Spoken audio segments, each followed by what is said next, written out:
Yeah, go ahead, Coach. Opening statement, then we'll take some questions. Just like the other, I don't know what our record is now, all the other wins, a team effort. I thought Spoon and Nemo, Brennan Lorient were huge. We did a lot of good things and everyone stepped up. And when you look down this box score, you see why we're as successful as we are, because these guys really play well together. We're taking some haymakers from really good teams. Hats off to Western Kentucky. They played hard, they played determined, and we made the plays we needed to down the stretch. I thought we got all the loose basketballs in the last 5 to 8 minutes. G had to play extended minutes, but hats off to all of our guys for really another team, 100% team win once again. Dusty, you mentioned Brennan and you brought him in the first half there and gave you some good minutes. What was the reasoning behind that decision? Well, Vlad was in foul trouble, and Brennan, with Brennan and Isaiah off the bench, they're both elite on-ball defenders.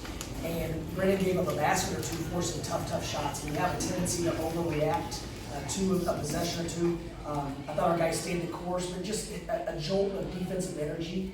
And he did that and then some before the half. He's played better in practice. He's gotten healthy. He had some illness and some other issues throughout the year. But he stayed ready, and that's what you do when you're not a regular rotation guy. You stay ready and you try to impact winning. And because once again, we talk about our sport is becoming almost individual, and it's refreshing when you see guys playing for each other every single night and not caring who scores, gets the credit, whatever the case. Coach, shooting night, you guys had 14 turnovers, but you still guys found a way to win. Can you just kind of talk about the night in general and what you guys could have done better maybe? I think as we get more attention, as we win, and as all these things outside of the lines happen, you have a tendency to think too far ahead or focus on the wrong things, and then you get shocked, right? That's kind of how it happens. We've got to resist the temptation to feel good about ourselves and stay hungry and humble and focused on the next thing. And then when we're done with all this, then we can reflect on what we did or did not do. All attention turns to UAB now, and these guys are obviously rock stars on campus, as they should be, rock stars in Boca and South Florida, as they should be. But now we've got a lot of work still to do, though. Coach, can you comment on the team's battle on rebounds, specifically on the offensive end with the center on the other team, Sharp? Well, once again, you walk in here and at times we're undersized at 5 out of 5 positions, and for us to out-rebound them by 6, once again, it's a testament to our guys. It's their heart, it's their determination, it's the trust of each other. Knowing that I'm not going to get the stat, I got to get a good hit on my man and trust that Spoon's going to come and get the rebound. Whatever the case, it's just a high level of trust within our group. Coach, you guys in the first half there with a 7-0 run, and it was sort of a back and forth game of defense, and both teams just sort of missing shots that I think normally go in for you guys. But for you guys to end that half with a 7-0 run, how much momentum did that give you guys going to the locker room? We felt good that someone came in and brought a spark to the team. You start the second half, you want to throw the first punch, you want to be the aggressor. But Western Kentucky played well. Spoon, obviously your 12 points in the first half were huge. Can you just talk about how your assessment of how you played tonight? I'm just kind of ready when my name's called, just making sure we together as a group and just not rushing and letting the game come to us and trying to get the best shot coming down each possession. Follow up to that question, there were a few scoring droughts throughout the game. Can you guys anyone talk about the poise that the team has when you've gone a few minutes without a bucket? I mean, when we not scoring, we just rely on defensive rebound. That's what we get to. When we can't score, Coach May said we ain't nervous. We're gonna rebound. We're gonna play defense. Giancarlo, you put the matchup upon a guy who's 7'5" and was going to get in the paint and wants to get a shot in the paint. For you, how much of a challenge was that throughout the game to sort of try and deliver, physical punches and figurative punches to try and get him off his mark? I mean, that's really all you gotta do is be physical with him. You're not really that talented offensively. You're not really trying to get bucket or anything. You gotta make sure you always keep a body on him and make sure you don't get below you.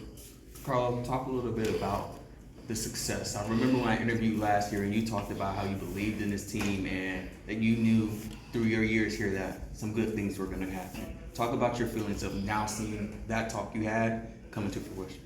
I mean, this all goes back to May, June, guys in the gym, putting in work in the morning, extra work, lifting, practicing. This all started in May. And now everybody get to see it now in January, but we've been doing this for months now.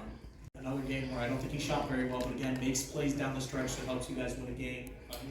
What about him every single week or every single game makes him capable of making plays like that when you guys need him? His belief in himself and the work he puts in. this is a hard-working group. This isn't by chance. It's not like we're just playing well. These guys have put in an inordinate amount of time, working on the games, working on their bodies, watching ball, talking ball, and it's important to them. And usually when you get into January, February, the team that really cares the most finds a way to still prepare, still work hard, find that juice when you're banged up, keep being a great teammate despite his success or the accolades he's getting. All that stuff's out the window because we can do something special together. So I think all those things are rolled in one. We have the character, we have the talent, we have everything you need to continue to make, to keep doing what we're doing. Brandon, that run at the end of the first half, the team, like, did you guys feel like, all right, it was kind of very similar to the first game with Western Kentucky when you guys, scored late and you kind of eased your way, well, not like eased, but you built on that in the second half. Did you feel like that was potentially going to happen again, thinking about the locker room? It's just adversity. We just stick together no matter what and stay calm. I mean, we don't panic on hard times here. We just stay together. That was how many does at the end. Brandon, one of the better perimeter defenders on this team. What about him? What have you seen from him during practice that sort of separates him from other freshmen? Fantastic kid. Never has an attitude. Attack each day. Hard. Like it's his last day on earth. I mean, I can't not love it. Coach, if I told you that at some point in this season, you guys, FAU, would have the longest winning streak in the nation, if I told you that before the season, what would you have thought? I would have said, huh? Well, you never know because a lot goes, winning's hard and a lot goes into winning, so you never know. But I have as much confidence and belief in these guys as I've ever had in a team, and because of the way they are every single day. It's not like they have to change their behavior or character to rise to a challenge. It's who they are. I told the TV, it's weird when you really reflect on why you're winning. You always want to figure out why you're winning or why you're losing, right? I mean, there's a number of factors that go into it. But we have this really odd, competitive rationality where I know when I was young, I was a crazy competitor. I was completely irrational. I was a lunatic. Where these guys are competitive. They go at each other, and then when it's over, they dap each other up and say, "Man, way to work, man. That was nice. Like, good job." And that's rare. It's rare. The guy you're going against every single day, you're going at him every day, but you're also rational enough to know you're making each other better. It's not personal, and you need each other. And that's to me, that's the thing that in reflecting that makes this team really unique, and not like a lot of the teams I've been a part of. Because you played with him a lot this year. It wasn't his best game, but he still made, a couple shots down the stretch and got a steal late to help you guys sort of seal this win. When you're playing with the guy like that, how much does he open up the team, for guys like Elijah, for you to sort of play your game and know that he'll always sort of cover up? I mean, I feel like y'all just not really seeing the way Nelly can score, but y'all don't really know like the type of player he really is. He's a gritty guy, like steals, rebounds, extra possessions, like he does all that naturally. So the scoring is just a plus. So nice that he's not scoring, he gonna do that. Nice that he's scoring, he gonna score and do that. So he really just a plus overall. For John Collar and Spoon, from a player's perspective, when you guys have 20 straight wins and the longest now streak in college basketball, what is that sort of your perspective? Obviously, it's time to maybe to celebrate that, but also just to keep moving forward because maybe your job's not done. Maybe.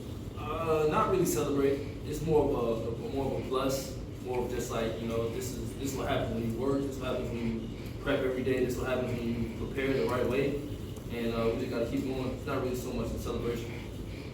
Coach, you want to say one game at a time, one possession at a time, not thinking too far ahead, just the next game. Coach, talk about how the health of your team has helped contribute to the success, and you guys are playing all of these games, and I've seen the battles on the court. Just talk a little bit about how healthy your team has been and how that's helped contribute to the success. Well, injuries, obviously, you never really get injured a lot less. And these guys are religious about taking care of their bodies, ice baths. You see guys going to the Schmidt or the Ox to take an ice bath after practice or whatever they do, whatever they need to take care of their body, because that stuff's uncomfortable. So all that goes into it. Obviously, the health is nice, but we're splitting minutes, so guys aren't they're not overplaying, they're not playing too much with their body, there's too much load on their body. We're practicing short because these guys are so locked in, you don't have to go super long and explain things 5 to 6 times, usually you say it once. They're locked in. So I think all those factors go into it, and knock on wood, we want to stay healthy. But if we do have an injury, as we showed earlier in the year, we have a lot of guys that are just ready to go. I mean, Elijah missed time, Nelly missed time. Those are high-level players that have missed significant amount of minutes in games early in the season. And once again, didn't bat an eye. These guys showed up and found a way. I can't. These guys have. That's their locker room. We have unbelievable leadership within the locker room. And I ask sometimes what you guys talk about because I'm curious, and I know our basketball IQ and our leadership is there. So I'm just curious. I'll defer to these guys on that. One game at a time. Actually, one possession at a time. Really, one possession at a time, frame by frame. Giancarlo, Coach May mentioned that you college basketball players at a campus like this, and people are talking about you, people are knowing about this basketball program. How good does that make you guys feel, knowing that you guys are now a talk of this campus? It's good, knowing that we don't put on for FAU. We don't really flip the page from this being a football school to really a basketball school. But at the same time, we got to keep our heads, respect women, do what we got to do, and make sure we just stay safe. Anyone else?